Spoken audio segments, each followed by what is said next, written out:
মাল দে, মাল দে বলছি। ওই দেখেন ডাক্তার সাহেব, এখনো মাল চাচ্ছে। এর ওষুধ আমার কাছে আছে। এই ওষুধটা ওকে খাইয়ে দিলে আজকের পর আর কোনোদিন মাল চাবে না। ব্যাস, এক গ্লাস পানি নিয়ে আসো।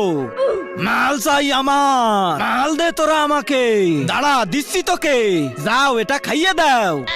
মাল নিয়ে আসছো, দাও দাও দাও, জলদি দাও। মাল লাগবে? আর মাল লাগবে নাকি? আরে ডাক্তার সাহেব, আপনি একে কি ওষুধ দিলেন? এ তো আর মাল চাচ্ছে না। তার আগে আল্লাহকে ভালোবেসে থাকলে ভিডিওটাতে লাইক করে চ্যানেলটা সাবস্ক্রাইব করে দাও। আর যদি না করো তাহলে ভাববো তুমি আল্লাহকে ভালোই বাসো না। কমেন্টে বলে যাও আই লাভ আল্লাহ। ইঁদুর মারা ওষুধ। এবারে তোমাকেও আর মারবে না, আর মালও চাবে না। আরে শালা, তুই আমার স্বামীকে মেরে দিছিস। তোকে তো আজকে